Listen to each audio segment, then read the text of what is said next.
नमस्कार दोस्तों, ज्ञानबाजी के द हिंदू एडिटोरियल सेशन में आप सबका स्वागत है। और आज है हमारा लगातार लेक्चर नंबर 15। 14 लेक्चर हो चुके हैं और एक से बढ़कर एक टॉपिक हमने अभी तक कवर किए हैं।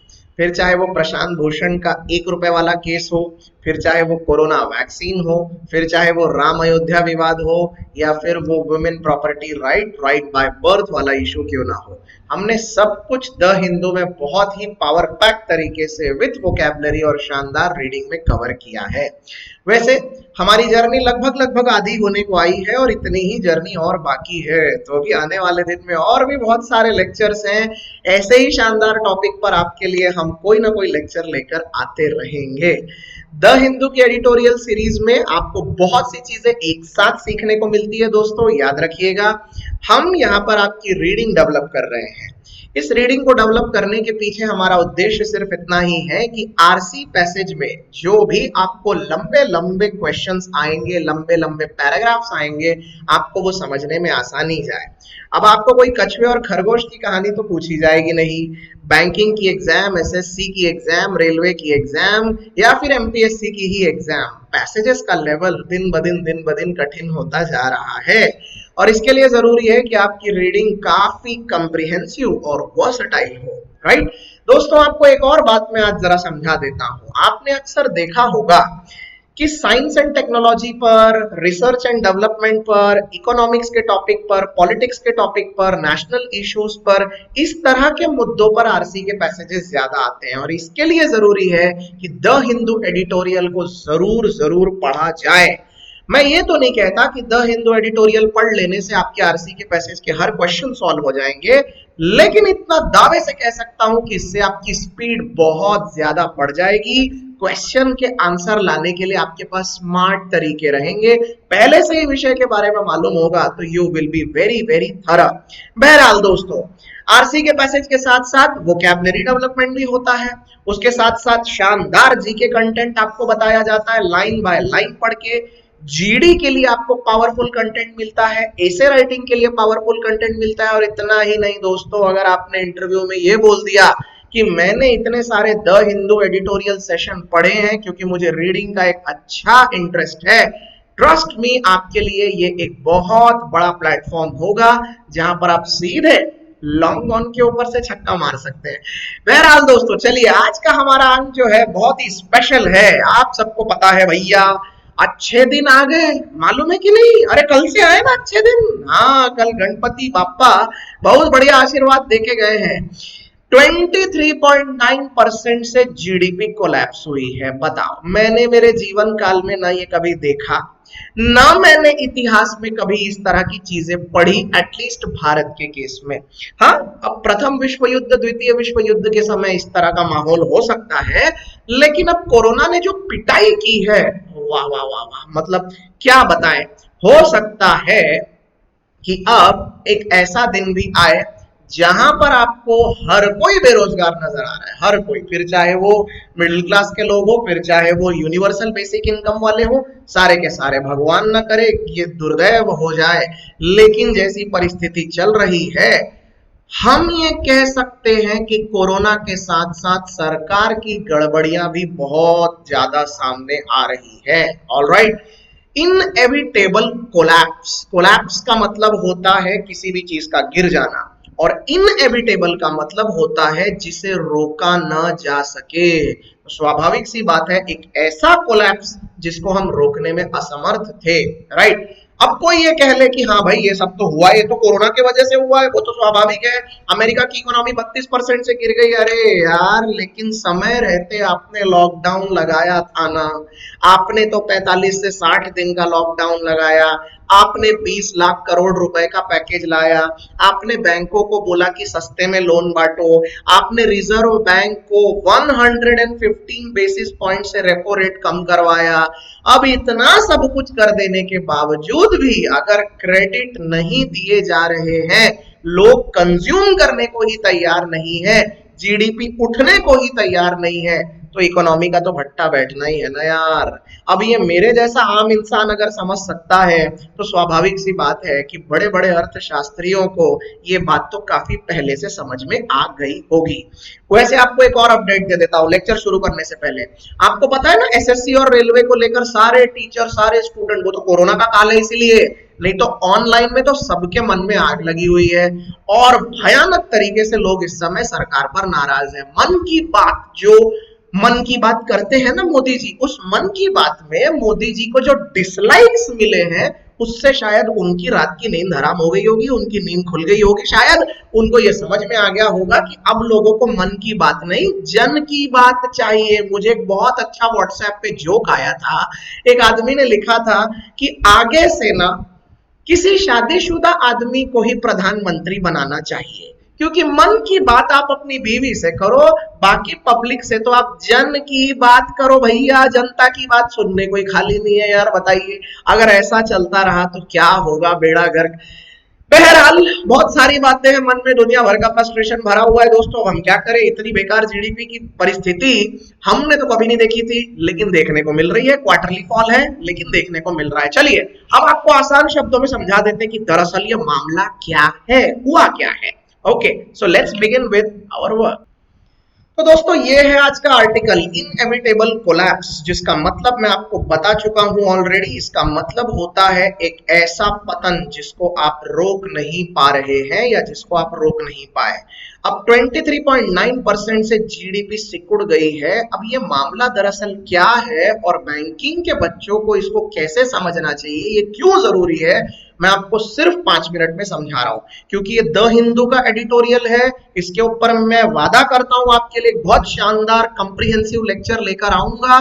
उस समय मैं आपको बहुत डिटेल में पढ़ाऊंगा। आज हम द हिंदू के माध्यम से पढ़ रहे हैं, इसलिए जितना ऊपर से इस आर्टिकल को समझने के लिए जरूरी है उतना मैं आपको समझा देता हूं। तो जस्ट पे अटेंशन, आपको एक चीज पहले मैं बता देता हूं, ध्यान से देखना। ओके, और प्लीज कंसेप्ट समझ लेना, कंसेप्ट समझ में नहीं आएगा तो आर्टिकल पल्ले नहीं पड़ने वाला है आपके। ये देखो दोस्तों, एक होती है जीडीपी, राइट। अब आप ये मत बोलना ये सब क्यों बता रहे हो बेटा, आपको फुल फॉर्म अगर पता हो तो कॉन्सेप्ट भी समझ लो, क्योंकि उसके बिना कुछ नहीं होने वाला है। इसका मतलब होता है ग्रॉस डोमेस्टिक प्रोडक्ट, राइट। मतलब यानी फुल फॉर्म होता है ये सकल घरेलू उत्पादन, ये कहा जाता है इसको। सिर्फ 2 मिनट देना, उतने में ये सारी बातें आपको मैं समझा दूंगा। सकल घरेलू उत्पादन, राइट। अब आप 1 मिनट के लिए सोचिए कि सपोज ये है अपना प्यारा भारत। ओके, एक रफ डायग्राम बना देता हूं। ओके, अब इस कंट्री में देश की सीमा रेखा के अंदर जितने भी गुड्स और सर्विसेज का उत्पादन हमारे देश में होता है साल में एक बार, उसको कहा जाता है जीडीपी। मैं फिर से एक बार दोहराता हूं, देश की सीमा रेखा के अंदर साल में एक बार, यानी पूरे साल भर का, एक बार मतलब एक दिन नहीं, पूरे साल भर में आप जितने गुड्स और जितने सर्विसेज का प्रोडक्शन करते हो उसको बोला जाता है जीडीपी। ये समझने के लिए गुड्स और सर्विसेज क्या होता है वो समझना पड़ेगा। गुड्स का मतलब होता है उत्पाद, एक ऐसी चीज जो कि टेंजिबल हो, जिसे आप हाथ से छू सकते हो। जैसे कि ये माउस, इसको हाथ से छू सकते हैं, ये हो गया गुड्स। ये एक लिखने के लिए वैकॉम का पेन, ये हो गया गुड्स। ये वायर, ये पेन, ये लैपटॉप, ऐसी कोई भी चीज जिसका प्रोडक्शन हुआ है, जो फैक्ट्री में बना है, जिसको हाथ से छू सकते हैं, उसको बोलते हैं गुड्स। और दूसरा होता है सर्विसेज। सर्विसेज का मतलब ये होता है कि सेवा, ये इनटेंजिबल होती है, इसको आप हाथ से छू नहीं सकते, ये केवल महसूस होगी, ओके, या फिर आपको रियलाइज हो सकती है। जैसे कि बैंक में आपने अकाउंट खोला और बैंक आपको सर्विस दे रहा है, वहां पर कोई उत्पादन हुआ क्या?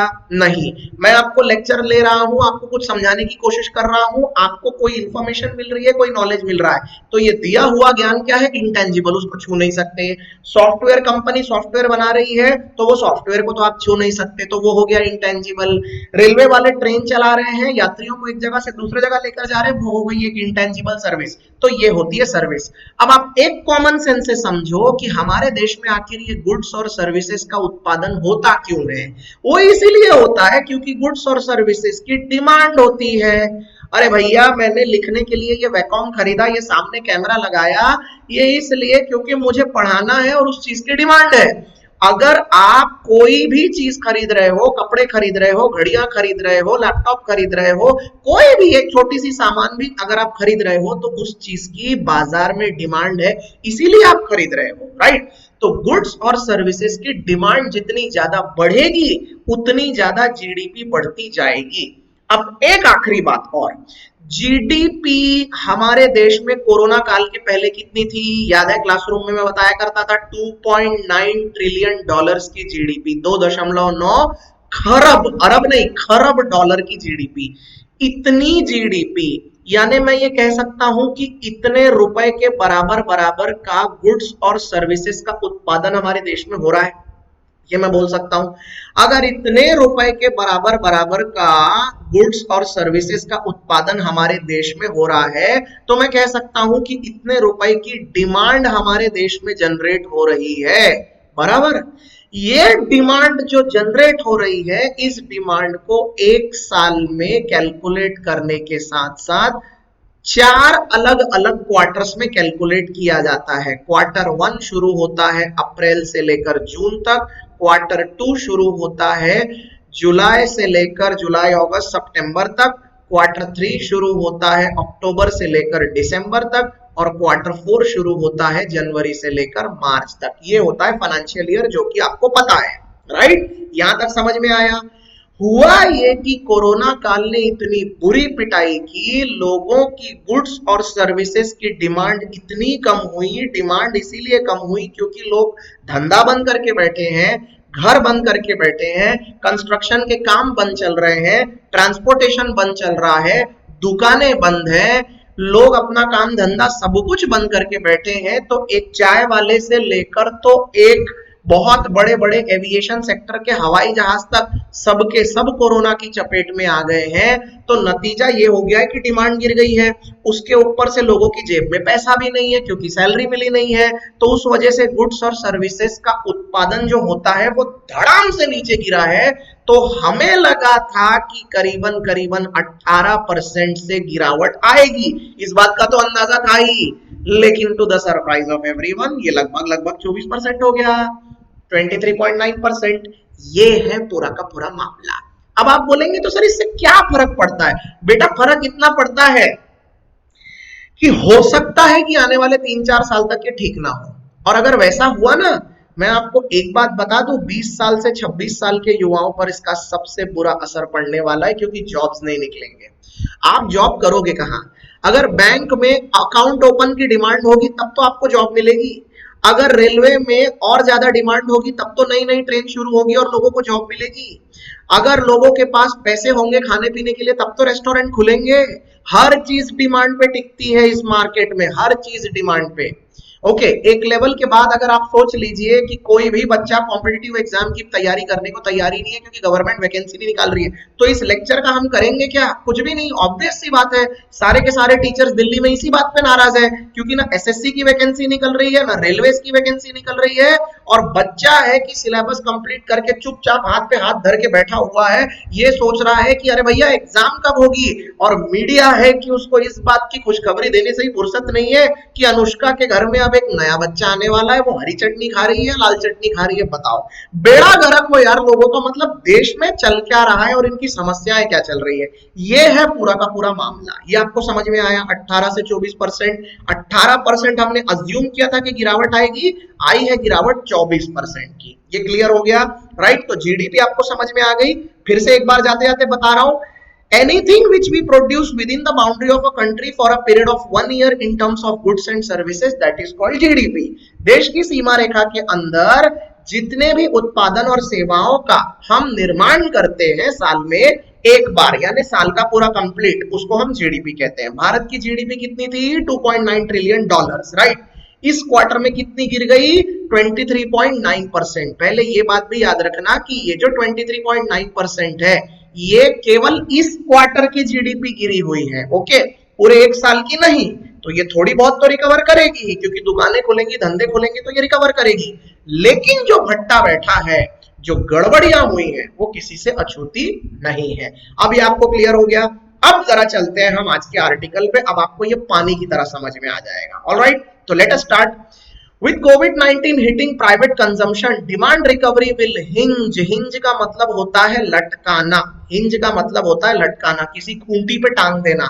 On government spending, कहने का मतलब क्या हो गया कि प्राइवेट कंजम्पशन हमारे देश में बहुत बुरी तरह से कम हुआ है। यानी कंपनियां नहीं चल रही हैं, फैक्ट्रियां बंद पड़ी हुई हैं, लोग जो ठेले लगा लेते थे, लोग जो लोकल कंजम्पशन करते थे, दुकानें खोल के बैठते थे, वो सब खत्म हो गया है। तो अब इकोनॉमी को पटरी पे लाने का पूरा दारोमदार किसके ऊपर है? केवल सरकार के ऊपर है। पहले क्या होता था, किसी भी देश में सरकार और प्राइवेट के लोग दोनों मिलके देश चला लेते थे। अब प्राइवेट तो पूरा बंद पड़ गया है, तो गवर्नमेंट को ही कुछ करना पड़ेगा, भगवान जाने क्या करेगी। The inevitable has happened, India's GDP suffered it's steepest contraction. Steepest का मतलब क्या होता है दोस्तों? इधर देखो, स्टीपेस्ट का मतलब होता है कि मान लो कि कोई गिरावट इस तरीके से आ रही है, देख रहे हो आप? हाँ, तो ये हो गया एक कंसिस्टेंट फॉल। लेकिन अगर इस तरीके से ना गिरते हुए ये धड़ाम से ऐसे गिर गया, मान लो एकदम सीधा, उसको बोलते हैं स्टीपेस्ट, सीधा नीचे चले जाना। राइट, स्टीपेस्ट अपराइज भी होता है, स्टीपेस्ट फॉल भी होता है। राइट, तो ये आप याद रखना। Steepest contraction on record in the April June quarter, मैंने बोला ना किस क्वार्टर का है ये? अप्रैल जून क्वार्टर का। As output shrank 23.9% from a year earlier, provisional data shows. Okay, सरकारी डेटा से ये पता चला है।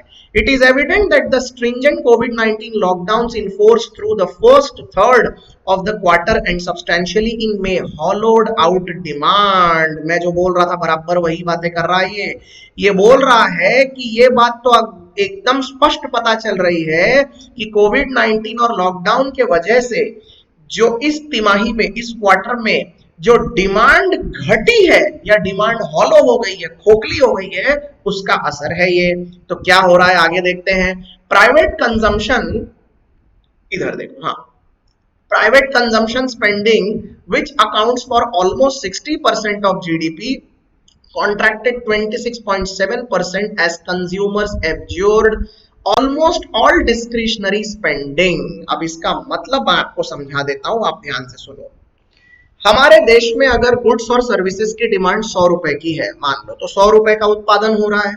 इस 100 रुपए के उत्पादन में से 60% गैर सरकारी संस्थाएं और गैर सरकारी लोग उत्पादन और सेवा की डिमांड रखते हैं। राइट, जैसे आप एक पल के लिए सोचिए, अंबानी, अदानीज, गौतम, थापर्स, महिंद्रास, बिरलास, टाटास। ओके, ये जो बड़े बड़े औद्योगिक घराने हैं, ये सरकारी तो है नहीं, ये लोग भी धंधा संभाल रहे हैं, इनके यहाँ भी लाखों लोग काम कर रहे हैं, इनके ऊपर बुरा असर पड़ा तो ये लोगों ने डिमांड कम कर दी। लोकल व्यापारी जितने हैं, चाहे हीरे जेवरात के व्यापारी हो, कपड़ा व्यापारी हो, छोटी मोटी फैक्ट्री चलाने वाले हो, रेस्टोरेंट खोलकर बैठे हुए लोग हो, कोचिंग क्लासेस वाले हो, स्कूल वाले हो, प्राइवेट स्कूल वाले हो, वो बेचारे बंद पड़ गए।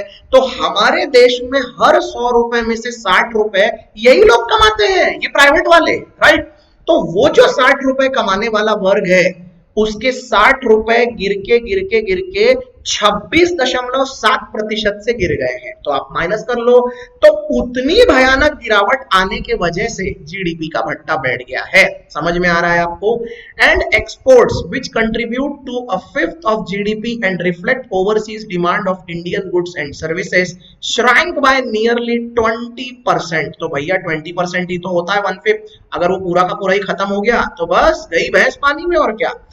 अरे बोलने का मतलब ये है, इधर देखो, हम जरा इधर, हाँ, समझने की कोशिश करते हैं। 1 मिनट मैं इसको रब कर लेता हूं, हाँ, थोड़ी जगह बना लेते हैं। हाँ, हमारे देश में अगर हम 100 रुपए कमाते हैं, ठीक है, ध्यान से सुनना, 100 रुपए हम कमा रहे हैं, तो इसमें से 20 रुपए हम कहां से कमा रहे हैं? एक्सपोर्ट करके कमा रहे हैं। एक्सपोर्ट करके 20 रुपए मतलब कितना होता है? 1/5। ओके, किसी भी चीज को 5 से डिवाइड करो तो आपको 20% मिल जाएगा। 20 रुपए हम इसमें से कमा रहे हैं। अब कोविड-19 के वजह से कोई भी कंट्री एक दूसरे से कनेक्ट नहीं हो रही है, ना फ्लाइट जा रही है, ना शिप्स जा रही है। अभी शुरू हुई है, लेकिन 3-4 महीने तो पूरा ही सब बेड़ा गर्क था, सब कुछ बंद करके बैठे थे। तो हुआ ये कि ये वाले पार्ट ने भी हमको एक्चुअली में मजबूर कर दिया कि हमारी जीडीपी बहुत नीचे गिर जाए, राइट। हाँ, investment activity was the worst hit, collapsing 47% and shrinking in share of about GDP to about 22% from a 32% in a year earlier, as larger business conserved cash and refrained from any capital spending in the face of uncertainty, and smaller firm prioritized survival. Wow, ये बातें तो सच में सरकार को आज समझ लेनी चाहिए। मोदी जी, अगर आप मेरा लेक्चर देख रहे हैं तो प्लीज थोड़ा सा सोचिए हमारे बारे में भी। हाँ, well that was a bad joke. हाँ, मेरा लेक्चर क्यों देखेंगे वो।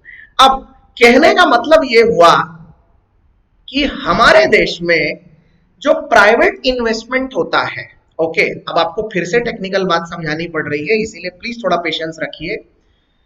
मान लो कि सड़क निर्माण का काम हो रहा है, ब्रिज निर्माण का काम हो रहा है, कोई फैक्ट्री खुल रही है, कोई कंपनी खुल रही है, नई बैंक खुल रही है, ओके, नए स्कूल खुल रहे हैं, अस्पताल खुल रहे हैं, पेट्रोल पंप खुल रहे हैं, तो ये सब होते रहना चाहिए ना। ये सब होते रहेगा तब तो धीरे धीरे डिमांड बढ़ती रहेगी और तब तो धीरे धीरे जीडीपी ग्रो करती रहेगी। तो हुआ ये है कि ये जो प्राइवेट कंस्ट्रक्शन का काम चालू है, वो सारी चीजें डिमांड ग्रो करने वाली चीजें ये 47% से गिर गई है। अंबानी को पूछो भारत के लिए कोई नई फैक्ट्री खोलने वाला है क्या, साफ कान पकड़ रहा है, कुछ भी नहीं बोल रहा है। बिरलास को पूछो, थापर्स को पूछो, या फिर डाबर्स को पूछ लो, या किसी को भी, सबके सब इस वक्त कान पकड़ के बैठे हुए हैं, किसी को भारत में इन्वेस्ट करना ही नहीं है, क्योंकि इनको समझ में ही नहीं आ रहा है कि ये कोविड कब तक चलेगा। उल्टा उनको ये भी भरोसा नहीं है कि सरकार की पॉलिसी कैसी रहेगी। उनको ऑलरेडी दिख रहा है कि जो धंधा चल रहा था वही तो बंद पड़ गया है, नया धंधा खोल के क्या कर लेंगे। इसीलिए कोई भी इस समय नया बिजनेस खोलना ही नहीं चाहता, सबके सब सर्वाइवल इशू पे आ गए हैं, जितना है उसको लेकर बैठ गए हैं, उसमें जैसे तैसे अपना गुजारा कर रहे हैं, राइट। आप एक पल के लिए सोचिए ना दोस्तों, अगर किसी को 4-5 महीने से पगार नहीं मिला हुआ है तो क्या वो घर पे अभी दिवाली पे नया पेंट लगवाएगा, क्या वो नई गाड़ी खरीद लेगा, क्या वो नया मोबाइल खरीद लेगा? बिल्कुल नहीं। इस बार आप देख लेना, दिवाली पे, धनतेरस पे जो जीडीपी ग्रोथ होता है या जितनी ज्यादा शॉपिंग होती है, बराबर उसका आधा होगा, क्योंकि किसी के पास पैसा है ही नहीं और कोई भी फिजूल खर्ची पे जाएगा ही नहीं। इन सब चीजों के वजह से लोग एकदम अपने आप को सिकुड़ के बैठ गए हैं और कोई भी मार्केट में सामने नहीं आना चाहता है। Across the real economy, every single industry and service sector shrank का मतलब होता है सिकुड़ जाना, with a solitary exception of agriculture, सिवाय एग्रीकल्चर सेक्टर के हमारे देश में किसी भी सेक्टर में ग्रोथ नहीं है। अब भैया खाना पीना तो बंद नहीं कर सकते, और जब से एम नरेगा हुआ है, एम नरेगा के थ्रू लोगों को रोजगार देकर थोड़ा बहुत ऑक्सीजन देने का काम किया है सरकार ने, एग्रीकल्चर के अलावा कोई भी सेक्टर में ग्रोथ अपने को दिखाई नहीं दी है। और वैसे मैं आपको बता दूं, वो तो भगवान का भला हो कि 2019 में मेट्रिक टन में food grain production 290 million metric ton के ऊपर चला गया था, तो कम से कम हमारे पास अनाज है, ओके। अब अनाज अगर आप बोलेंगे कि सर यहाँ तो लोग भूख से मर रहे हैं, तो वो सप्लाई चेन का प्रॉब्लम है बेटा, वो इसलिए नहीं है कि अनाज उत्पन्न नहीं हुआ है, वो सप्लाई चेन का प्रॉब्लम है, बीच की गड़बड़ियां है, उसके लिए सरकार जवाबदार है। समझ में आ रहा है? लेकिन 3.4% से सिर्फ एग्रीकल्चर ग्रो किया है। आपको एक बात और यहां पर बताना मेरे लिए बेहद जरूरी है, इधर देखिए दोस्तों, जीडीपी निकालते समय तीन चीजों का ध्यान रखना पड़ता है, तीन मापदंडों पे जीडीपी निकाली जाती है। पहली होती है एग्रीकल्चर यानी कि कृषि, दूसरी होती है मैन्युफैक्चरिंग इंडस्ट्री जिसको हम कहते हैं उद्योग जगत, और तीसरी होती है सर्विसेज जिसको हम कहते हैं सेवा, राइट। इन तीनों का जितना क्यूमुलेटिव टोटल आएगा, भारत की जीडीपी उतनी ज्यादा दिखाई देती है, और जितने परसेंटेज से ये आगे बढ़ेगी उतने हम परसेंटेज में जीडीपी ग्रोथ हुई है ऐसा कहते हैं। उदाहरण के लिए किसी एक क्वार्टर में ये 100 आई होगी और अगले क्वार्टर में ये 106 आई होगी, तो कितने परसेंट से बढ़ी है जीडीपी? 6%। तो आपको जो एग्जाम में क्वेश्चन आता है ना, जीडीपी ग्रोथ कितनी हुई है, 6% की हुई है, ये बेसिकली इसका मतलब ये है। तो अब इन तीनों में से मैन्युफैक्चरिंग तो गिर गया, सर्विसेज गया पानी में। केवल इस एग्रीकल्चर ने 3.4% का ग्रोथ रखा है, लेकिन उससे भी कोई फर्क पड़ेगा नहीं क्योंकि भारत में मैक्सिमम लोग एग्रीकल्चर ही करते हैं आज भी। इसीलिए 3.4% आधे से ज्यादा पॉपुलेशन का पेट भरने के लिए काफी नहीं है। ये एक और बहुत बड़ी समस्या है। आगे बढ़ते हैं। Output outpaced the earlier quarter 3% of expansion. इसके पहले वाले क्वार्टर में जीडीपी 3% बढ़ी थी, अभी थोड़ी 0.4% से और बढ़ गई है। Construction suffered the most, plunging 50%। Can you imagine? Construction के काम 50% से गिरे हैं, 50%। This is worst, really worst. Okay, अब आप सोचेंगे कि कंस्ट्रक्शन के गिरने से क्या फर्क पड़ता है। मैं बताता हूं बेटा क्या फर्क पड़ता है कंस्ट्रक्शन के गिरने से। ओके, एक सेकेंड में नया पेज ले ले जरा हम, न्यू पेज। ओके, एक मिनट। हाँ, देखिए मैं बता रहा हूं कंस्ट्रक्शन बेसिकली कैसे काम करता है। मान लेते हैं कि एक बिल्डिंग निर्माण हो रहा है। ओके, यहाँ अपार्टमेंट बन रहे हैं, फ्लैट्स बन रहे हैं। ओके, घर बनाया जा रहा है। तो कितने लोगों को रोजगार दे सकता है ये एक घर? कॉन्ट्रैक्टर को, इंजीनियर को, उसके बाद लेबर को, प्लम्बर को, इलेक्ट्रीशियन को, ठीक है, उसके बाद मटेरियल सप्लायर को। ओके, और इतने लोगों का परिवार एक साथ निकल पड़ता है कंस्ट्रक्शन होता है तो। हमारे देश में एग्रीकल्चर के बाद अगर सबसे ज्यादा लोग, मजदूर वर्ग सबसे ज्यादा कहीं काम करता है तो वो है कंस्ट्रक्शन। अब आप जरा सोचो 50% से अगर कंस्ट्रक्शन गिर जाएगा तो कहां जाएंगे ये बेचारे लोग, क्या करेंगे? आपने देखा होगा ना, जितने भी माइग्रेंट लेबर मुंबई से वापस आ रहे हैं, दिल्ली से वापस आ रहे हैं, सब अपने अपने घर जा रहे हैं, यूपी बिहार में अपने अपने घर जा रहे हैं। शुरू शुरू में तो ये हो रहा था, तो ये वहां गए क्यों थे मुंबई में? कंस्ट्रक्शन के काम करने के लिए, छोटे मोटे काम करने के लिए, फैक्ट्री में जॉब करने के लिए, या फिर इस तरह के कंस्ट्रक्शन की चीजों से रिलेटेड रहता है सब कुछ। अब इनका पूरा का पूरा भट्टा बैठ गया है, ये ऑलमोस्ट 50% से गिर चुका है। ये अपने आप में गंभीर समस्या है। ये आपको समझ में आया कि नहीं आया? इसीलिए कंस्ट्रक्शन हो या फिर उसके बाद इलेक्ट्रिसिटी प्रोडक्शन हो या मैन्युफैक्चरिंग में स्टील इंडस्ट्री जैसी कोई चीज हो, ये सब चीजों से ना जीडीपी बहुत तेजी से बढ़ती भी है और गिरती भी है अगर ये ठीक से ना चले तो। Followed by the omnibus services category, trade, hotels, communication, transport and broadcasting. Bharat में ट्रेड में गिरावट आई है, होटल्स के धंधे में गिरावट आई है, कम्युनिकेशन यानी टेलीफोन नेटवर्क, उसके बाद transport and broadcasting. Okay, which rank 47%, 47%। अब आप बोलेंगे सर कम्युनिकेशन में क्या गिरावट आई है? सर इतने सारे लोग तो इंटरनेट यूज कर रहे हैं। बेटा, इतने लोग इंटरनेट यूज कर रहे हैं वो बात ठीक है, लेकिन नए नए टावर कहाँ लग रहे हैं? वो तो हो ही नहीं पा रहे ना, क्योंकि बाहर निकल ही नहीं रहा है कोई। ओके, ये सब चीजें। Hit by pandemic like restriction, manufacturing to look alike severe beating. Manufacturing sector को भी उतनी ही बुरी मार पड़ी है। बीटिंग का मतलब होता है मार पड़ना। Contracting 39% as demand for products deemed non-essential evaporated, and factories even after reopening struggle to run amid shortages of labor and added safety norms। कहने का मतलब ये कि टाटा मोटर्स का पिंपरी चिंचवड़ पुणे वाला प्लांट, तुमको क्या लगता है अभी भी नैनो बन रही होगी, अभी भी कारें बन रही होगी? नहीं बन रही होगी यार, कौन खरीदने वाला है? बन भी रही होंगी तो पहले जितनी बनती थी उसकी आधी बन रही होंगी। पुणे में बाकी की जितनी कार बनाने वाली कंपनियां हैं सब ठप पड़ी हुई है। चेन्नई पूरा का पूरा मैन्युफैक्चरिंग हब है, वो बंद पड़ा हुआ है। दिल्ली में मारुति सुजुकी का प्लांट है, वो ठप पड़ा हुआ है। बजाज का प्लांट 15 दिन से बंद पड़ा हुआ है। अब ये जो सारे समस्याएं हैं, इसने एक्चुअली में बहुत ज्यादा परेशान करके रखा है। Okay, it was left to the government to keep the bottom from falling out on demand, as the center's pandemic mitigation expenditure helped expand its consumption spending by 16.4% year on year and softened the overall blow to GDP। अब कहने का मतलब है कि अब जब सब कुछ खत्म हो चुका है तो अब एक ही चीज है, अब जो भी करना है सरकार को करना है। राइट, आपको समझ में आया क्या?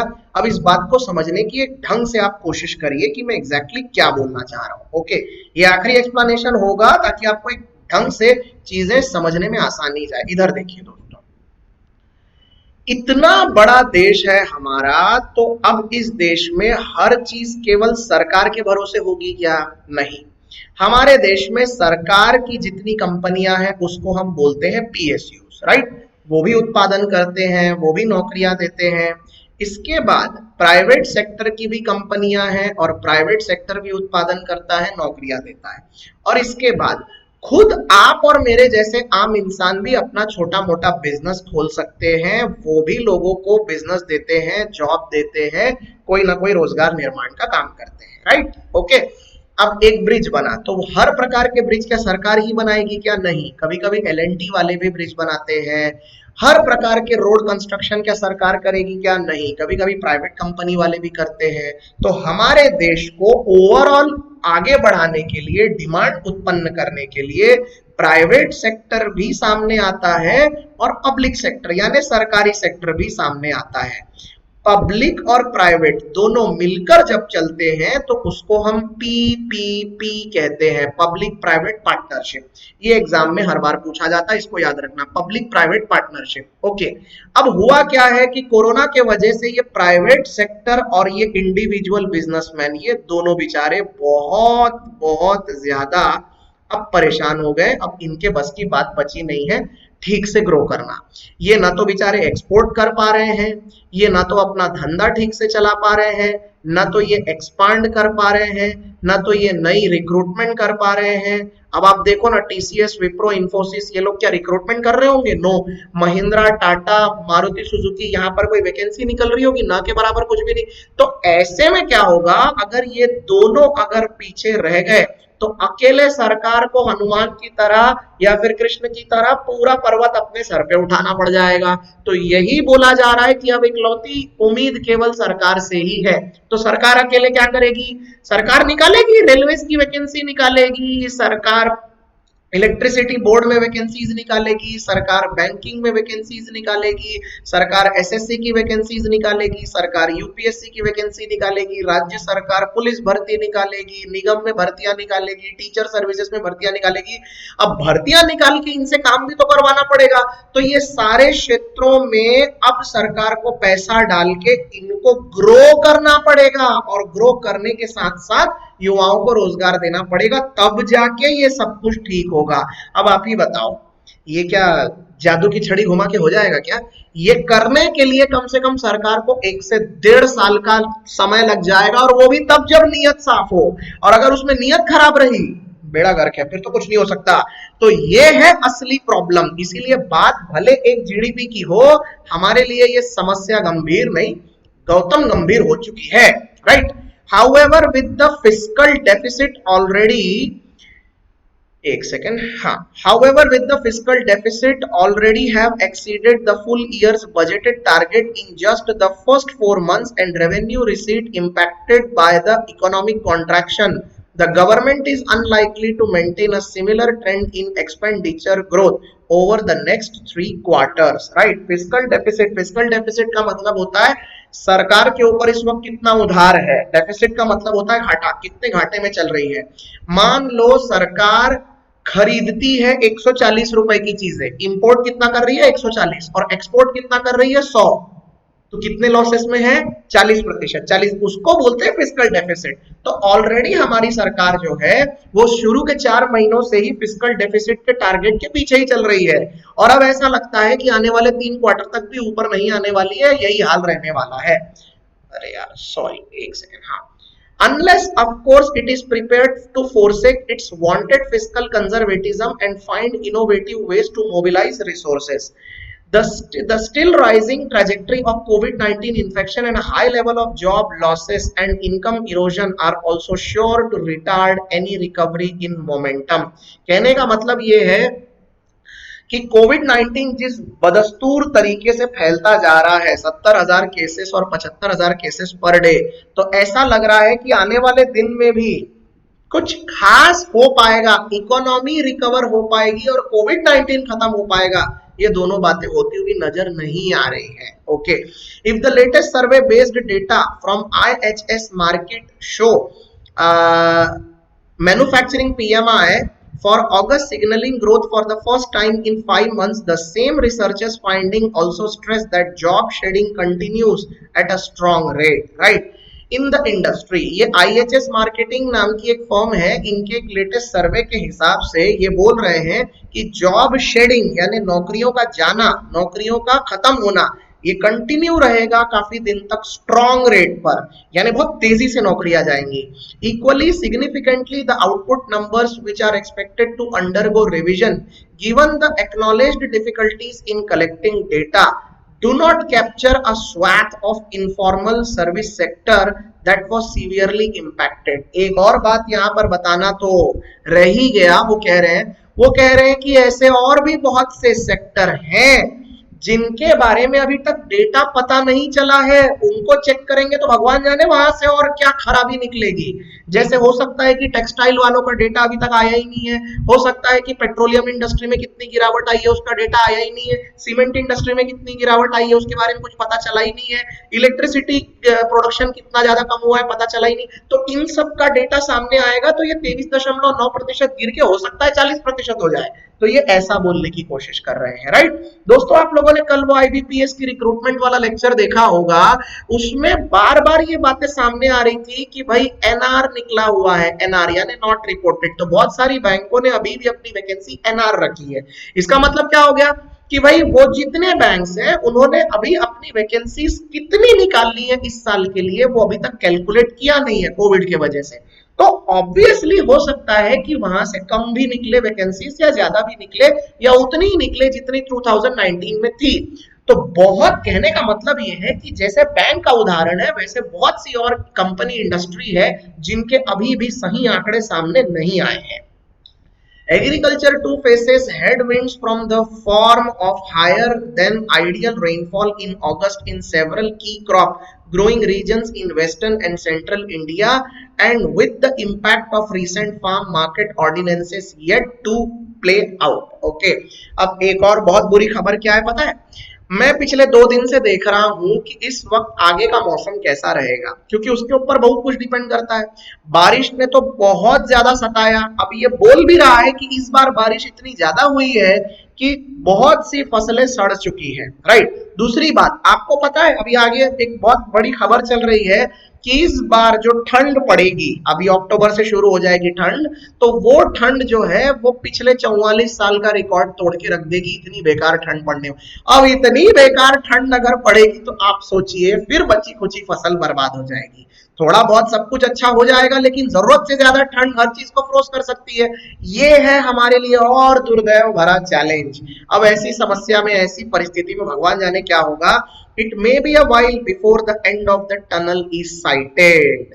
कहने का मतलब ये है कि हम एक सुरंग में चल रहे हैं, इससे पहले कि आगे हमको रोशनी दिखाई दे या ना भी दे, हमें वहां तक निकल के बाहर आना पड़ेगा। भारत को अब सच में एक बहुत स्ट्रांग लीडरशिप की जरूरत है जहां पर चीजें ठीक करनी पड़ेंगी। जाते जाते आप सबको एक बात मैं बता देता हूं दोस्तों, आप बोलोगे तो सर ओवरऑल कोरोना के वजह से ही तो हुआ है ना, बाकी फिर और क्या, मतलब इसके मोदी जी की जगह कोई भी सरकार होती तो क्या फर्क पड़ता, यही होने वाला था। हो सकता है कि आप सही बोल रहे हो, लेकिन मैं आपको एक बात बताऊं, बहुत कुछ है ना सरकार की नीयत पे भी डिपेंड करता है कि एग्जैक्टली ये चाहते क्या है। बहुत कुछ चीजें गलती हो जाने के बाद ठीक करने की नीयत पे भी डिपेंड करता है। आपने पेंडिंग वैकेंसीज अभी तक क्लियर नहीं की है, SSC की जो पुरानी वैकेंसीज थी वो वेटिंग लिस्ट अभी तक कंफर्म नहीं हुई है, रेलवे में 1 लाख की वैकेंसीज निकली थी, आपने परीक्षा ले ली और अभी तक उनकी ज्वाइनिंग नहीं आई है, उनका रिजल्ट नहीं आया। इसको बोलते हैं खराब नीयत। ये करने में इनको किस बात का कोरोना आ रहा है, ये है एक्चुअल प्रॉब्लम। आप एक उदाहरण से समझो, हमारे देश में अगर कोई डीप नक्सलाइड एरिया होगा और वहां पर मान लो एक परिवार रहता होगा और उस परिवार को वोट डालना है, तो वहां पर भी आपकी वीवीपैट वाली मशीन लगेगी और वो वोट डाल सकता है, यस और नो। बिल्कुल मेरी बात से आप असहमत हो नहीं सकते, ये होता है। जंगल में, गांव में, कहीं भी घर हो, वोटिंग के लिए मशीन लगाई जाती है, पीठासीन अधिकारी जाता है और वोटिंग होती है। तो आप एक बात बताओ, तो फिर एग्जाम सेंटर के केस में क्यों इनको रोना आ जाता है, ये इसमें क्यों नहीं कुछ कर पाते हैं? आप एक पल के लिए सोचिए, जिस देश में 55 करोड़ लोग वोट डालने जा सकते हैं, वहां 3 करोड़ लोग ऑनलाइन एग्जाम क्यों नहीं दे सकते यार? मुझे ये बातें नहीं हजम होती है। रेलवे के लिए कितने लोगों ने फॉर्म भरा था? 3 करोड़ लोगों ने। और इस देश में वोट कितने लोग डालते हैं? 55 करोड़ लोग। 55 करोड़ वो लोग वोट डालेंगे क्योंकि आपको आपकी राजनीति से फुर्सत नहीं है। इसके लिए आप इलेक्ट्रॉनिक वेंडिंग मशीन लगा के रख देंगे, सबकी वोटिंग ले लेंगे। लेकिन 3 करोड़ लोग ऑनलाइन एग्जाम देना चाहते हैं तो वो आपसे होता नहीं है यार। साल भर लगा दिया आपने। अब ये जो चीजें हैं, इसका बहुत बुरा असर बैंकिंग सेक्टर पे भी पड़ रहा है, जो कि दिखाई दे रहा है। आने वाले दिन में सरकार को अपनी नीयत को ठीक करना बहुत जरूरी होगा।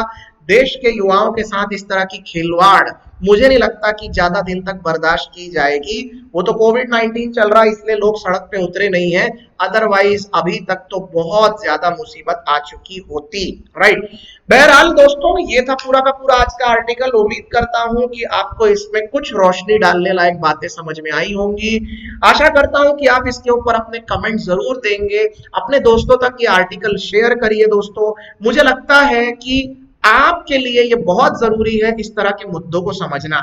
जाने से पहले मैं आपको अपना एक शानदार कलेक्शन भी दिखाना चाहता हूं, तो just a minute, please have a look.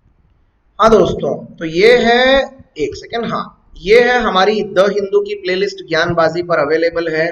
दोस्तों, I have a very gentle appeal to all of you कि ये जो द हिंदू की प्लेलिस्ट है, इसका आप एक बार जरूर आकलन करें। इतने शानदार टॉपिक के ऊपर एक्सप्लेनेशन इसमें दिए हुए हैं कि आप हर एक टॉपिक का पूरा पूरा आनंद ले सकते हैं और बढ़िया नोट्स बना सकते हैं।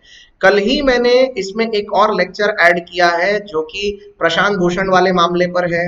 उसके बाद फेज 3 के ट्रायल जो शुरू हो चुके हैं कोरोना वैक्सीन से लड़ने के लिए, उसका लेक्चर है। उसके बाद ये लेक्चर जो है perils of prematurely imparted literacy, ये है नेशनल एजुकेशन पॉलिसी के ऊपर। उसके बाद भारत में marginalisation of justice in public, उसके ऊपर एक मामला है, पूरा का पूरा हेल्थ सेक्टर के ऊपर है। राइट बाय बर्थ यानी वुमेन को जो अधिकार मिले हैं सुप्रीम कोर्ट की तरफ से, उसके ऊपर है। वैक्सीनेशन के ऊपर है। राम अयोध्या मंदिर विवाद के ऊपर लेक्चर है। और बहुत ही शानदार टॉपिक के ऊपर ये लेक्चर्स बनाए गए हैं। ये क्वांटम नॉट अ सोलेज जो आपको दिख रहा है लेक्चर नंबर 14, ये बनाया गया है प्रशांत भूषण वाले 1 रुपए के मामले के ऊपर। तो आप इन लेक्चर्स का पुनिंदा जरूर जरूर जरूर इंजॉय करें, ये सारे लेक्चर्स देखें और अपनी तैयारी में कोई भी कमी ना आने दें। ओके, तो दोस्तों फिलहाल के लिए सिर्फ इतना ही। उम्मीद करता हूं कि आपको आज का हमारा ये द हिंदू का एडिटोरियल सेशन और इसके ऊपर दिया गया ये एनालिसिस का पार्ट पसंद आया। अगर पसंद आया तो जरूर शेयर करिए, लाइक करिए, और चैनल को अगर अभी तक आपने सब्सक्राइब नहीं किया है तो प्लीज प्लीज चैनल को सब्सक्राइब कर लीजिए। ऑलराइट दोस्तों, चलिए आपसे विदा लेते हैं। जाने से पहले आपको फिर से एक बार याद दिला दें, ज्ञानबाजी टेलीग्राम चैनल पर जीके का शानदार मटेरियल डेली बेसिस पर अपलोड हो रहा है। बहुत जल्दी जीके के क्वेश्चन सॉल्व करने के लिए और उसके साथ पीडीएफ का भी कार्यक्रम हम शुरू कर रहे हैं। इसीलिए ज्ञानबाजी टेलीग्राम चैनल अगर आप फॉलो नहीं करते तो इसे फॉलो करना शुरू करिए। फेसबुक पर भी और इंस्टाग्राम पर भी आप हमें फॉलो कर सकते हैं। ऑलरेडी फेसबुक पर 1000 से ज्यादा और इंस्टाग्राम पर 1500 से ज्यादा विद्यार्थी इसमें जुड़े हुए हैं। राइट, तो चलिए दोस्तों, that's all from my side for today. Hope to see you once again with a very good lecture for tomorrow. Alright, have a very nice day and bye bye.